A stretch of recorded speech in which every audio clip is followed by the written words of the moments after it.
కమ్మటి తెలుగు కథలకు స్వాగతం. ఈరోజు మనం చెప్పుకోబోయే హాస్య కథ కెమెరాతో తిరిగి వస్తా. కథ మొదలు పెడదాం.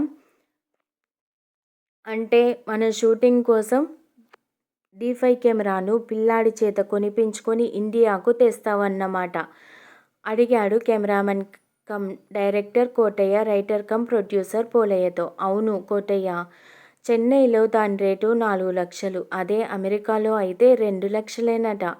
ఎటు పిల్లల వద్దకు వెళ్తున్నాను కాబట్టి మా వాడి చేత ఆ కెమెరాను కొనిపిస్తా, దాన్ని ఇండియాకు తెస్తా, స్మాల్ బడ్జెట్తో నా కథను నీ చేత సినిమాగా తీయిస్తా అని నవ్వాడు.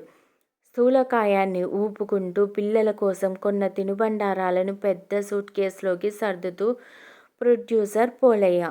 ఏమో కొడుకు కోడలికి పిల్లలకు ఇక్కడి నుంచి నువ్వు తీసుకువెళ్తున్న బట్టలు, బంగారం, తినుబండారాలకు, నీ సూటు బూటుకు, తలకేసుకున్న డైకి అయిన ఖర్చును చూస్తుంటే శుభ్రంగా ఆ డబ్బుతో ఇక్కడే కెమెరాను కొనుక్కొని సినిమాను తీయొచ్చునన్నది నా అభిప్రాయం అన్నాడు కోటయ్య.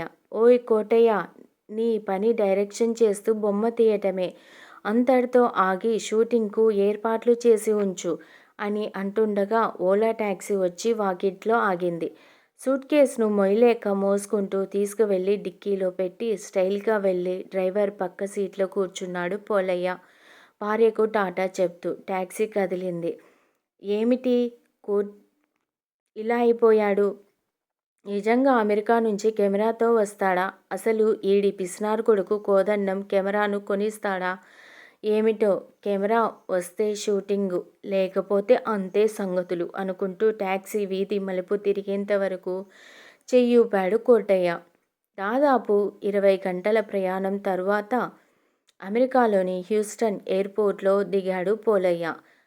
చెకింగ్ అయిన తర్వాత లాంజ్లో కొడుకు కోసం చూశాడు. కొడుకు కనపడలేదు. భాష అర్థం కాని దేశంలో దిక్కుతోచని పరిస్థితుల్లో భయంతో బిక్కుబిక్కుమంటూ దిక్కులు చూస్తూ నిలబడ్డాడు పోలయ్య. అంతలో కొడుకు కోదండం వచ్చాడు. పోలయ్యకు పోయిన ప్రాణం తిరిగి వచ్చింది.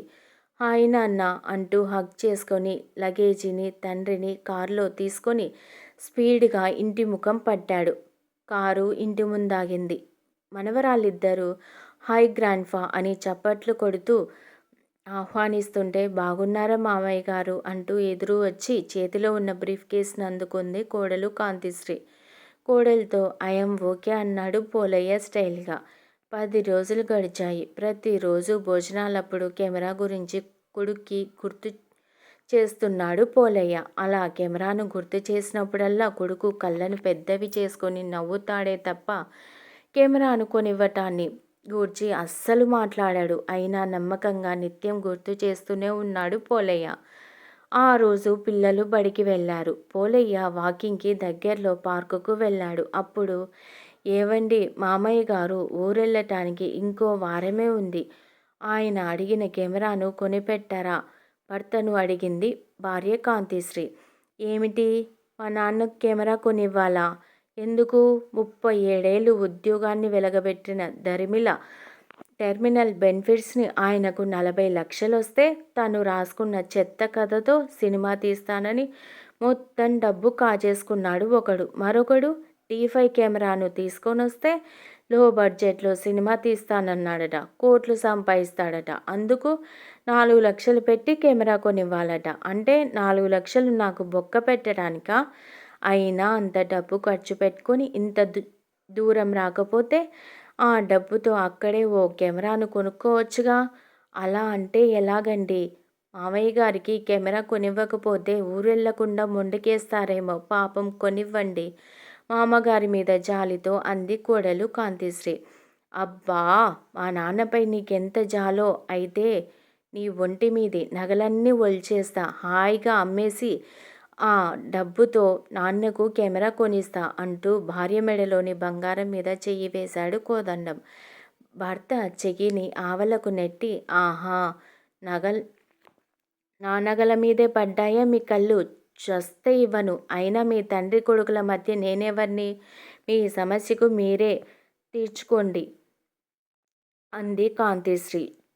చూపుతా, ఈ సమస్యకు పరిష్కారం రేపే చూపుతా. నాన్న కోరికకు ఓ ఎండ్ కార్డు వేస్తా అన్నాడు కోదండం సీరియస్గా. మీ ఇష్టం అంటూ కిచెన్లోకి వెళ్ళిపోయింది భార్య కాంతిశ్రీ. మరుసటి రోజు ఉదయం 10 గంటలకల్లా దాదాపు 20 కిలోమీటర్ల దూరంలో ఉన్న హెచ్ఈబీ మాల్కు తండ్రి కోటయ్యను తీసుకెళ్లాడు కొడుకు కోదండం. కారును పార్కు చేసి సరాసరి టీవీ, కెమెరా, సెల్ ఫోన్లు అమ్మే షోరూంలోకి కాలు పెట్టారు ఇద్దరు. కొడుకు ఖచ్చితంగా తనకు కెమెరాను కొనిస్తాడన్న నమ్మకం కలిగింది పోలయ్యకు. ఆ సంతోషంలో ఉక్కిరిబిక్కిరయ్యాడు. షోరూం యజమానితో కొడుకు అమెరికన్ యాక్సెంటుతో ఇంగ్లీష్లో ఏదో మాట్లాడాడు. తండ్రి పోలయ్య ఆ కాలపు బిఏ అయినా వాళ్ళ మాటల్ని అర్థం చేసుకోలేక నీళ్లు నమిలాడు. షాప్ యజమాని నవ్వి, ఆ టీ5 కెమెరాలు అవుట్డేట్ అయిపోయాయి సార్. దాని తర్వాత అడ్వాన్స్డ్ టెక్నాలజీతో ఎన్నో కెమెరాలొచ్చాయి. అక్కడుంచాం చూడండి అన్నాడు. చెప్పింది చెయ్యవయ్యా బాబు అని అన్నాడు కొడుకు కోదండం తండ్రిని చూసి నవ్వుతూ. షోరూం యజమాని నవ్వుకుంటూ లోనికెళ్ళాడు.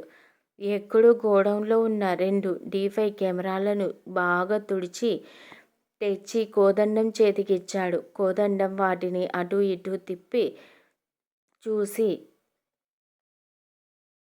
తండ్రికి చూపించి ఓ కెమెరాను యజమాని చేతికిచ్చి 2 నిమిషాల బొమ్మను తీసి తెరమీద వేసి చూపమన్నాడు. అలాగేనంటూ తండ్రి కొడుకుల సంభాషణలను 2 నిమిషాలు షూట్ చేసి తెరలేనందున తెల్లని గోడపై వేసి చూపించాడు షోరూం యజమాని. అదిరిపోయి సంతోషించాడు పోలయ్య.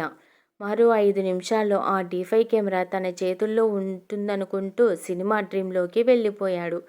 అప్పుడు షోరూం యజమానితో ఏదో చెప్పాడు కొడుకు కోదండం. డబుల్ ఓకే అన్నాడు షోరూం యజమాని నవ్వుతూ. ఆ ఓకేలకు అర్థం తెలియక వాళ్ళ ముఖాలను చూస్తూ హీ హీ అని ఈకిలించాడు పోలయ్య. పద నాన్న వెళ్దాం అన్నాడు తండ్రితో కోదండం.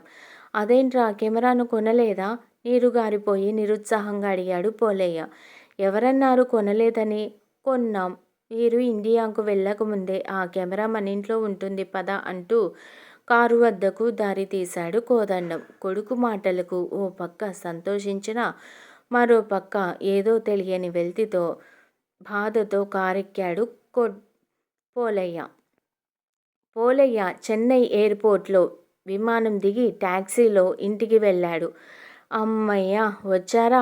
నాకు సంతోషంగా ఉందండి అంటూ ఫ్రిడ్జ్లోని నీళ్ల బాటిల్ను తెచ్చి చేతికిచ్చి మంచినీళ్లు తాగండి, మీకో శుభవార్తని చెప్పాలి అంటూ కిచెన్లోకి వెళ్ళింది భార్య. మంచినీళ్లను గటగటా తాగాడు పోలయ్య.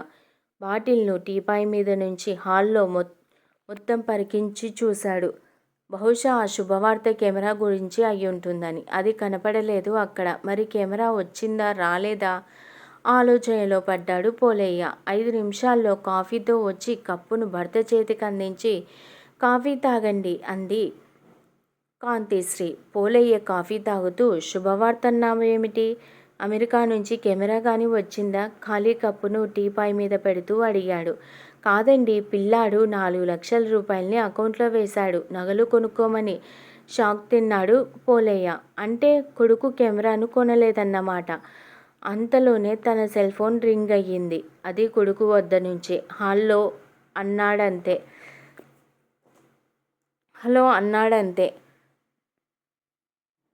నాన్న, మీకు టెర్మినల్ బెనిఫిట్స్గా 40 లక్షలొస్తే సినిమా తీస్తానని మొత్తం డబ్బు తగలబెట్టేశారు. ఆ డబ్బుతో అమ్మకంటూ మీరు ఏమీ కొనలేదు, ఏమీ చేయలేదు. నేను పంపిన ఈ డబ్బుతోనైనా కాస్త బంగారాన్ని కొని అమ్మ మెడలో వెయ్యండి.